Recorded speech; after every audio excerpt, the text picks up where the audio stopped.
Суық суға түсудің пайдасы бар ма? Суық суға түссем ауырып қалмаймын ба? Неге суық суға түсу керек?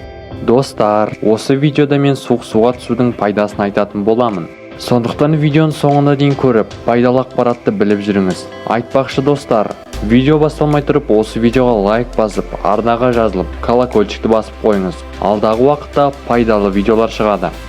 Достар, әр адам суықпен шынығу керек. Қазір көп адамдар тез ауырып қалады. Оның себебі табиғаттан ажырап қалған. Біз жылы үйде жылылыққа үйреніп алғанбыз. Сол себептен қарапайым нәрселерге ауырып қала береміз. Бұрынғы заманда үйлер, шомылатын жерлер болмаған кезде адамдар үңгірлерде тұрып, суық суға шомылып өмір сүрген. Сол себептен олардың денсаулығы мықты болған. Адам табиғаттан ажыраған кезде сұмдықтың бәрі басталады. Түрлі аурулар келеді.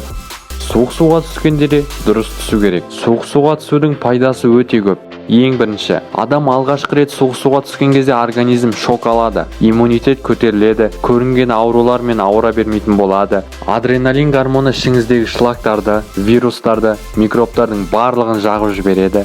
Екінші, қан тамырлардың жұмысы жақсарады, әсіресе жүрек қан тамырлары жақсы жұмыс істей бастайды. Жүрек қан тамыры ауруларының пайда болу қаупін азайтады. Үшіншісі, эстроген, тестостерон көтеріледі. Төртінші пайдасы, суық суға бір сүңгіп шығу стресстен, депрессиядан шығарады. Суық суға 4-5 секундқа түсіп шықсаңыз ауырмайсыз. Суық суға бірден ұзақ уақыт түсудің қажеті жоқ. 4-5 секундқа түсіп шығудың өзі жеткілікті. Достар, бұл тек суық суға түсудің кішкене ғана пайдасы. Негізі суық суға түсудің пайдасы өте көп. Достар, әр адам суықпен шынығуы керек. Мен өзімде суықпен шыныққанмын. Соның арқасында қазір денсаулығым жақсы. Сіздер суық суға түсіп пе едіңіздер? Түскендеріңіз болса комментарийге жаза кетіңіздер. Келесі видеоларда кездескенше.